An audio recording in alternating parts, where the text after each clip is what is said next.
O tema, senhor presidente, do suicídio é um dos que mais provoca perplexidade entre nós, seres humanos. De todos os pontos de vista, o suicídio já foi tema de dramas, já foi tema de música, já inspirou grandes ensaios filosóficos, até mesmo um estudo sociológico, um estudo fundamental para o início da elaboração do método sociológico por Émile Durkheim, que escreveu um clássico livro sobre o suicídio. As motivações sempre ficam dentro da esfera do insondável. Algumas de ordem pública, o suicídio de Sócrates, talvez o mais célebre. Sócrates foi obrigado a se suicidar e submeteu-se a essa obrigação, bebendo cicuta, porque assim o determinava a lei de Atenas. Há suicídios em sinal de protesto contra uma situação dramática vivida por um povo, por uma corrente de opinião. O suicídio, por exemplo, de Walter Benjamin, o suicídio de Stefan Zweig aqui no Brasil. Às vezes o suicida comete esse ato para punir-se não a si próprio, mas para punir os outros, aqueles que sobrevivem. Bom, nós estamos, senhor presidente, nos encaminhando, nós, o Congresso Brasileiro, para uma espécie nova de suicídio, que é o suicídio institucional. O Congresso Brasileiro está se encaminhando para se autoimolar, perder voluntariamente prerrogativas que garantem a sua independência e que garantem a sua posição dentro de um jogo intrincado de equilíbrio entre poderes, poder legislativo e poder executivo. Quando se prepara para votar, sem a menor reflexão de natureza institucional, apenas julgando interpretar a voz das ruas, se prepara para eliminar o voto secreto em todas as circunstâncias aqui no Parlamento. Esse assunto foi aprovado aqui há muitos anos, depois ficou na Câmara, parado para reflexão maior dos deputados.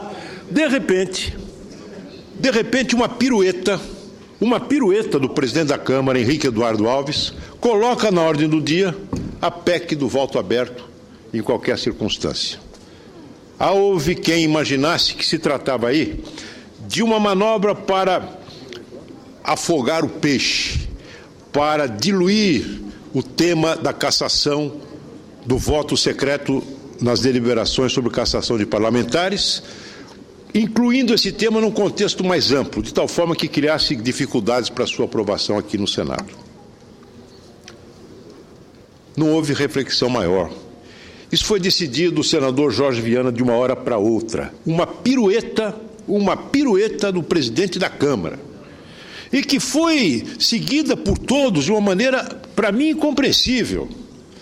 Porque, de um lado, isso colocou falsamente aos olhos da opinião pública a ideia de que o Congresso delibera secretamente, que o voto secreto é a regra no Congresso Nacional. Todos agora, as chamadas mídias sociais, muitas delas arregimentadas por partidos políticos, por grupos políticos, divulgam a ideia de que vamos acabar com o voto secreto no Congresso, como se as nossas deliberações legislativas fossem secretas, quando não é. Todos nós sabemos que as deliberações legislativas do Congresso Nacional são feitas mediante voto aberto e muitas vezes mediante voto nominal.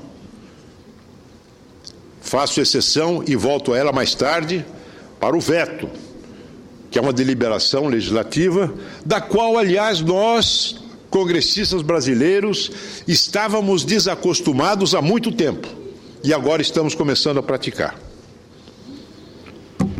O Senado já havia aprovado a emenda que estabelecia o voto aberto na cassação de parlamentares. O fez pela primeira vez ao aprovar a PEC de autoria do meu líder Álvaro Dias e reiterou essa vontade ao votar a PEC 18 do senador Jarbas Vasconcelos. Mas a Câmara parece que não tomou conhecimento desse assunto. E este assunto, sim, suscitava e suscita, hoje, penso eu, um interesse grande por parte, não digo dos brasileiros no seu conjunto, mas dos setores mais informados da população. Eu defendo, meu caro presidente, o voto aberto na cassação de mandatos parlamentares.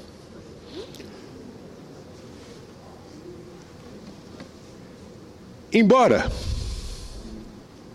eu tenha dúvida, por exemplo, se com o voto aberto a Câmara teria mantido o mandato do deputado Márcio Moreira Alves. Somente o voto secreto naquela ocasião permitiu que a Câmara afirmasse a sua independência, preservando o mandato do deputado Márcio Moreira Alves lá atrás, em 1967. Mas eu defendo o voto aberto por uma razão. É que no momento em que eu voto, em que eu profiro a minha decisão, que não é uma decisão de caráter legislativo, uma decisão quase que de caráter jurisdicional, sobre se a conduta de um parlamentar é ou não compatível com o decoro parlamentar, eu estou, por isso mesmo, dizendo à opinião pública, explicitando ao país qual é a minha visão de decoro parlamentar, qual é a minha visão dos requisitos de respeitabilidade do Congresso Nacional. Por isso eu defendo o voto aberto nessa circunstância. Embora, repito, não sei se com o voto aberto a Câmara teria preservado o mandato de Márcio Moreira Alves, como preservou em 67. Agora, o Congresso, há muitos anos, mantém o voto secreto para algumas deliberações, que essas sim são exclusivas do Senado, e que estão incorporadas hoje à nossa tradição constitucional, e não é por acaso. Na nomeação de magistrados. A nomeação de um magistrado no Tribunal Superior é um ato complexo, que envolve a indicação do presidente da República e, em seguida, a deliberação do Senado Federal, mediante voto secreto, de todos os magistrados dos tribunais superiores, inclusive dos ministros do Supremo Tribunal Federal, que são aqueles que têm a competência constitucional para nos julgar, a nós parlamentares, na eventualidade de sermos processados criminalmente. O Procurador-Geral da República também é indicado pelo voto pela Presidência da República e a sua ratificação se dá pelo voto secreto, e em seguida, anterior à nomeação. Na história constitucional brasileira, senhores senadores, mesmo nos períodos mais duros do autoritarismo, a escolha de magistrados se fez mediante voto secreto. Nem mesmo a chamada Constituição de 69 aboliu o voto secreto para a escolha de magistrados. Nem mesmo a Constituição de 69. Assim como preservou o voto secreto, a Constituição de 69, na escolha dos chefes de missão diplomática de caráter permanente. Assim como dos ministros do Tribunal de Contas da União.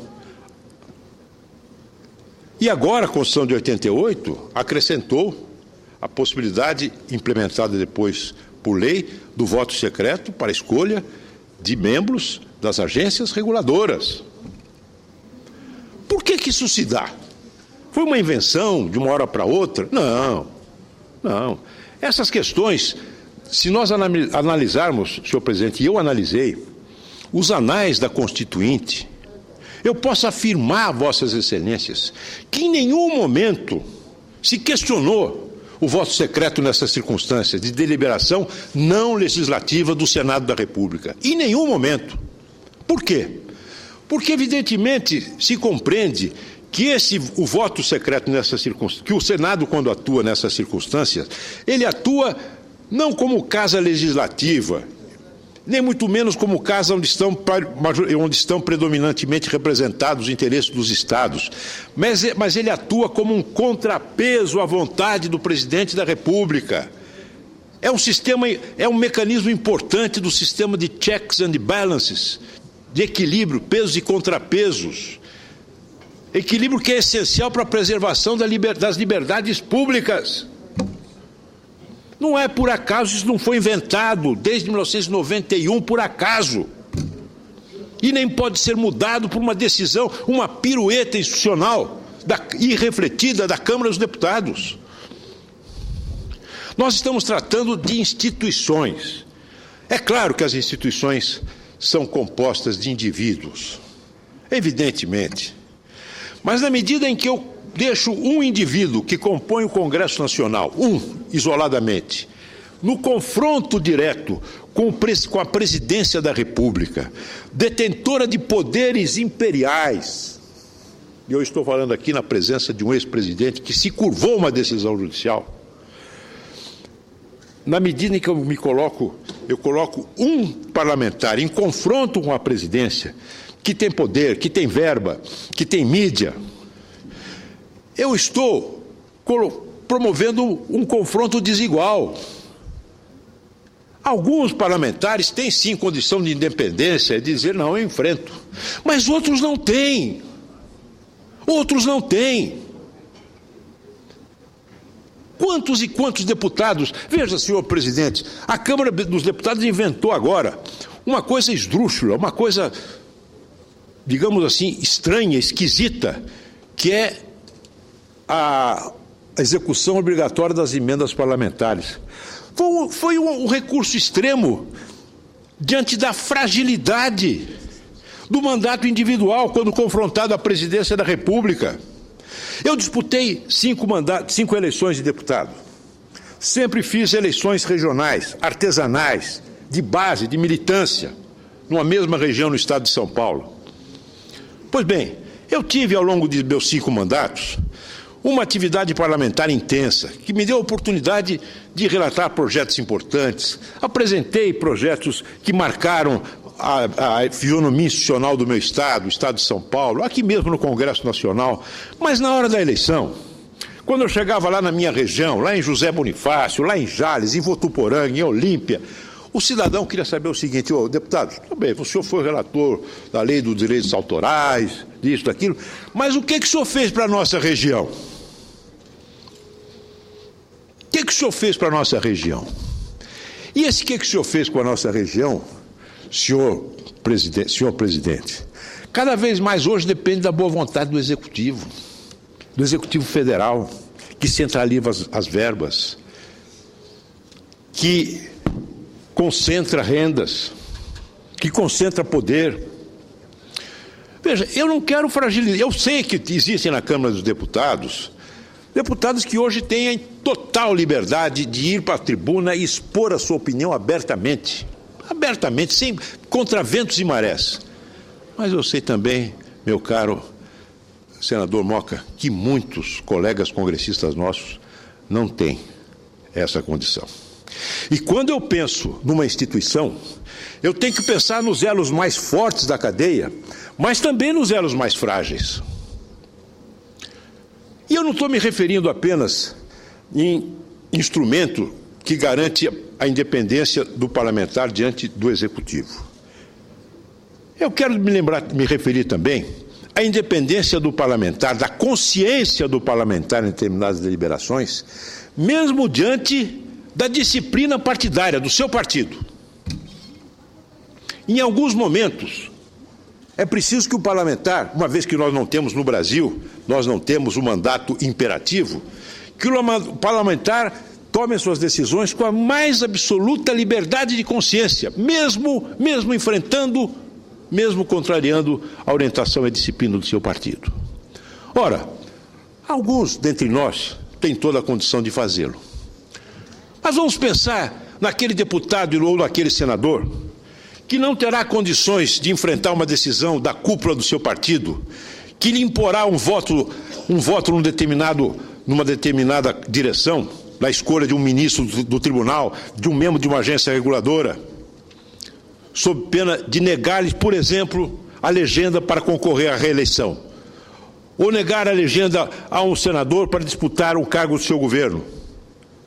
Partidos cujas cúpulas estão hoje cada vez mais encasteladas nos recursos que detêm de fundo partidário, etc., e que fazem acordos entre eles, e que não podem vincular a decisão de todos os seus membros. Há momentos em que o deputado ou o senador pode e deve tomar a decisão consultando apenas a sua consciência, sem temer nenhuma pressão, nem do executivo, nem do seu partido, e nem muito menos das poderosas corporações da mídia, corporações da sociedade. Eu estou falando em nome da defesa de uma prerrogativa essencial para o cumprimento de um mandato independente. E falo isso com absoluta tranquilidade, senhor presidente, porque eu muitas vezes tomei atitude e exprimi minha opinião, e essa talvez seja uma dessas ocasiões, sem me preocupar com aquilo que dirão os outros. Sempre tomei decisões de acordo com a minha consciência e com aquilo que me parecia correto e certo. E não é correto e certo enfraquecermos o Congresso Nacional, tirando dele algumas prerrogativas essenciais para a independência de cada um dos seus membros, tanto daqueles que são mais fortes, mais poderosos, mais prestigiosos, como daqueles que são mais frágeis. Chego logo ao veto. Nós começamos a deliberar, se me permite, apenas vou concluir, senhor presidente, mas é que essa coisa estava aqui há muito tempo esperando a ocasião de ser dita. Não é que o plenário tenha tão pouco. Nós tivemos há pouco tempo uma deliberação sobre os 10%, a multa de 10% do FGTS. E logo todos disseram, está vendo? Se não fosse o voto secreto, não teria caído a multa. É verdade. Talvez seja verdade, porque eu não sei qual foi a votação da Câmara. Não sei. Sei que aqui no Senado, exatamente porque os senadores têm uma condição política de maior independência, nós quase derrotamos o governo. Na Câmara não sei, porque a apuração ficou secreta. E vou levantar essa questão de ordem mais tarde no Congresso, para que o presidente apure também a votação da outra casa. Mas existem questões, senhor presidente, que não chamam a atenção do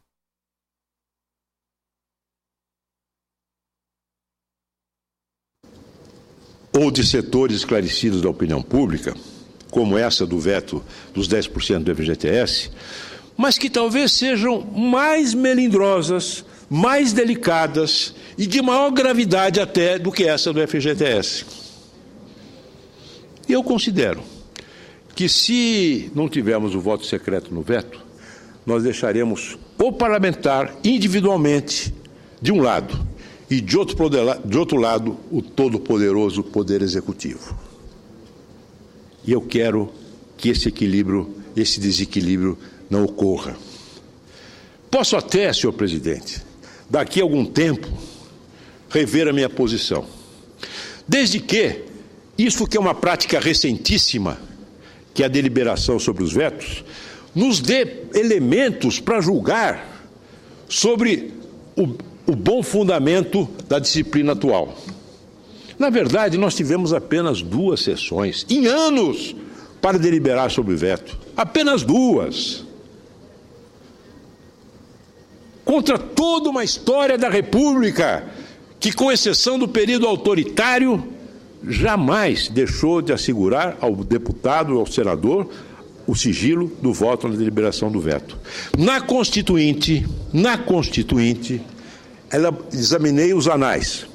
Apenas 2 objeções ao voto secreto na deliberação do veto. Uma do senador Virgílio Távora, oposição frontal. E outra do deputado Nilson Gibson.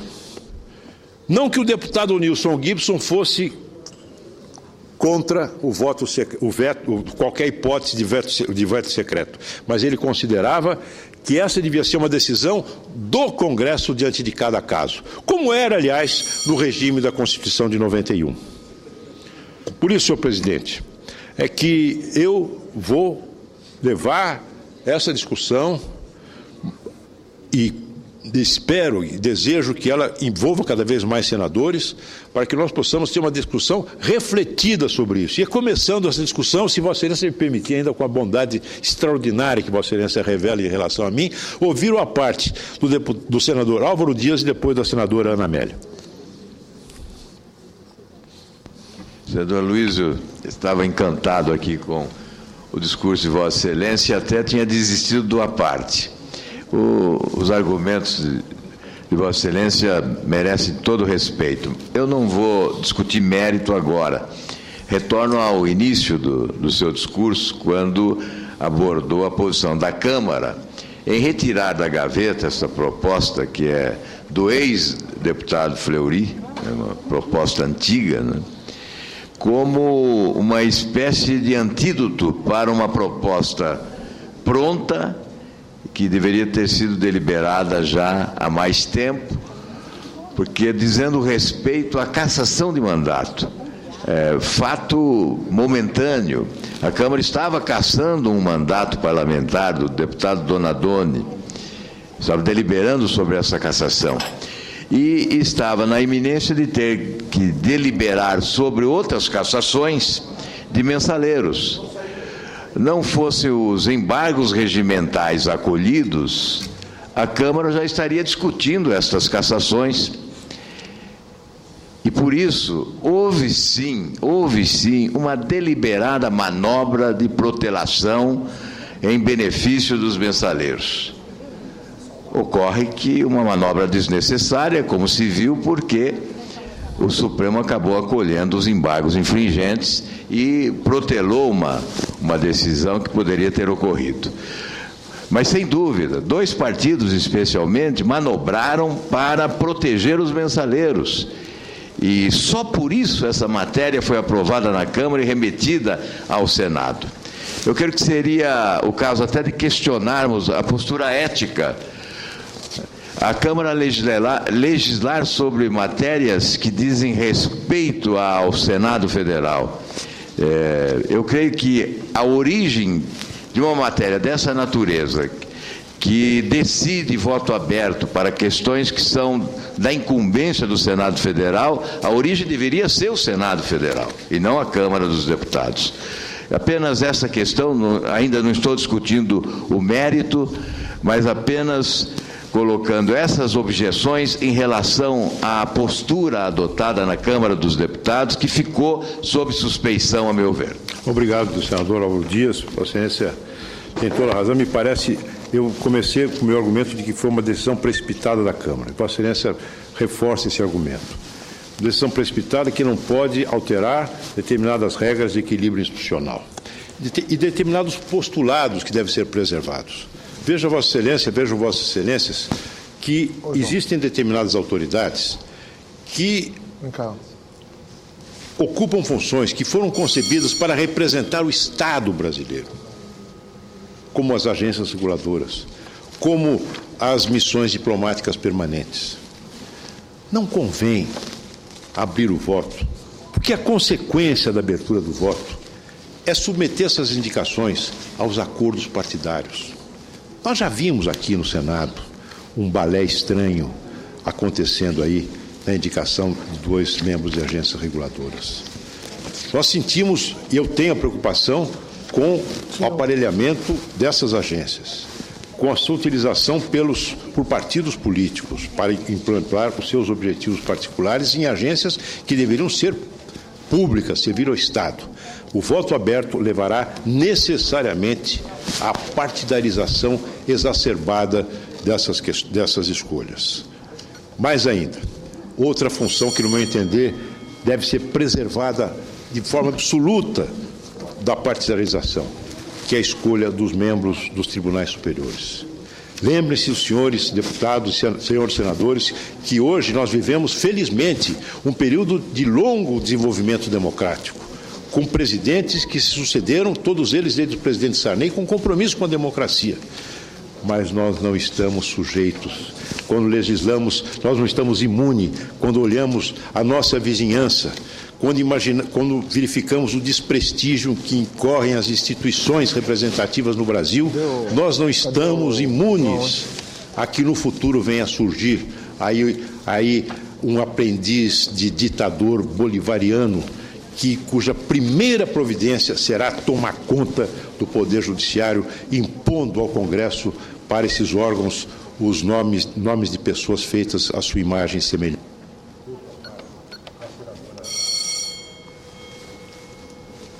Senador Aloysio Nunes Ferreira, eu faço este aparte de pé. Parecido com esse. De pé em homenagem, respeito e admiração pela forma como Vossa Excelência defende as suas ideias e as suas convicções.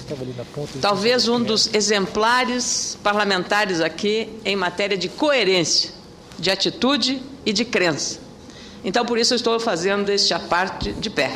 Bondade sua, minha querida. Eu queria dizer ao senhor que já tive dúvidas a respeito de voto aberto para derrubada de veto e para escolha de ministros dos tribunais superiores. Tive dúvidas. Dúvidas porque quem tem a caneta na mão e o diário oficial pode muito sobre os parlamentares. E pode mais ainda enquanto o orçamento desta casa for autorizativo apenas e não impositivo. Quando os deputados e o prefeito perguntam o que o senhor está fazendo para a nossa comunidade. E este toma lá da cá persistir. Aí, voto aberto é um desastre, porque aquilo que ele está fazendo para beneficiar a sua... Que é um direito legítimo, quando bem feito, bem aplicado, com ética e com correção, não deveria. O orçamento impositivo para que aquilo que a gente manda para a comunidade, para o nosso estado, para a nossa região... Chegue na ponta. Chegue na ponta, sem interferência, sem intermediários, sem terceirização e sem corretagem, especialmente sem corretagem. Então, esse é um ponto relevante. Tive dúvidas também sobre a escolha dos ministros dos tribunais superiores, até pela prerrogativa da independência dos poderes. Hoje eu já não tenho mais, senador, nem sobre veto e nem sobre a autoridade do Supremo. Quem tem ficha limpa não pode temer alguma retaliação futura e nem temer o problema da independência. Eu tenho a convicção, senador Aloysio, com a mesma fé que Vossa Excelência, que é um dos mais coerentes parlamentares desta casa, e que eu aprendo cada dia que Vossa Excelência fala ou se manifesta, é dizer que esta casa mostra mais à sociedade como está agindo quando ela mostra como ela está votando. E é exatamente isso que a sociedade quer de nós, não ter medo do partido e não ter medo do poder executivo, que hoje é tremendamente poderoso. Estamos sufocados aqui com medidas provisórias, sufocados aqui por uma série de mazelas que nem conseguimos respirar direito.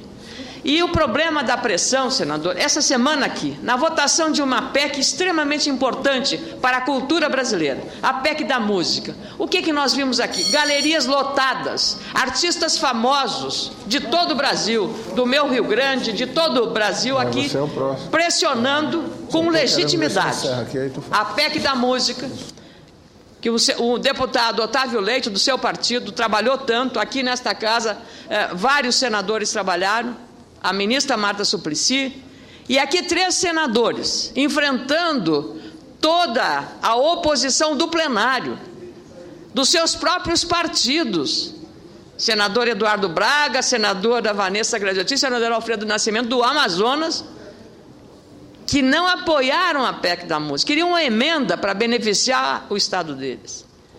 E aí foi revelado que, apesar da pressão, eles tiveram coragem de defender a posição dos interesses do Amazonas, correspondendo certamente a que o eleitorado do Amazonas os mandou para cá.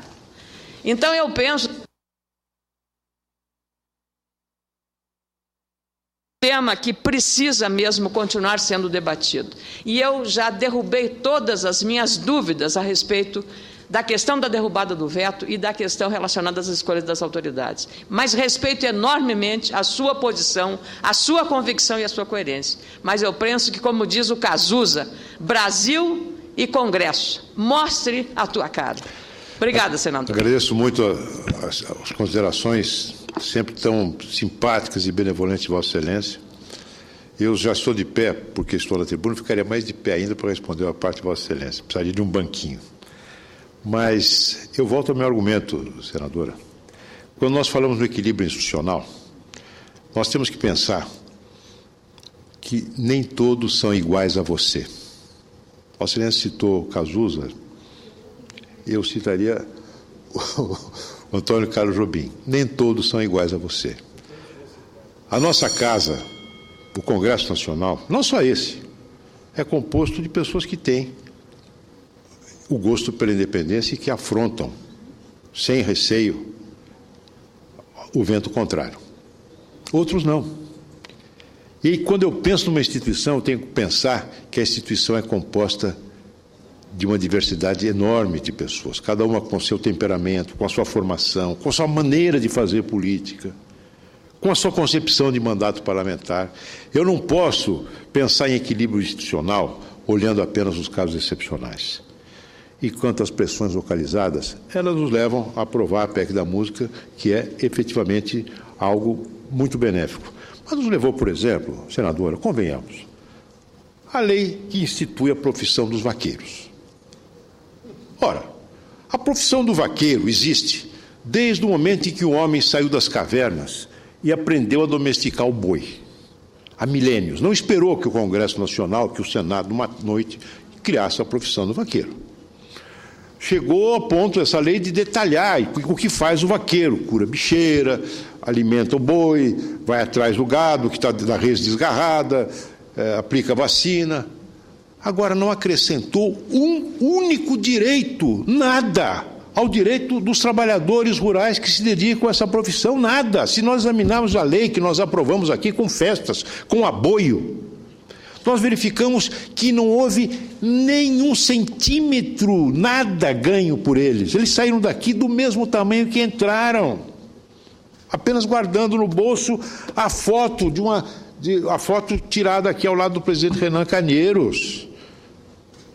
Basta que alguém que não tem mais o direito que eles têm, que tinham, já tem. É o direito da lei trabalhista, que foi estendido aos trabalhadores rurais no bojo das lutas sociais dos anos 60, a luta do presidente João Goulart, do PTB, dos comunistas, dos democratas cristãos, que estenderam a legislação trabalhista urbana para os rurais. Eles já estavam contemplados há 50 anos. Veja, Vossa Excelência, que essa questão da pressão localizada na galeria pode nos levar, às vezes, a ilusões e, às vezes, a equívocos. Mas tem razão, Vossa Excelência. Vamos pensar bastante antes de votar. Refletir. Muito obrigado. E, mais uma vez, senador Jorge Viana, eu agradeço enormemente a sua generosidade para comigo e a sua liberalidade em matéria de tempo.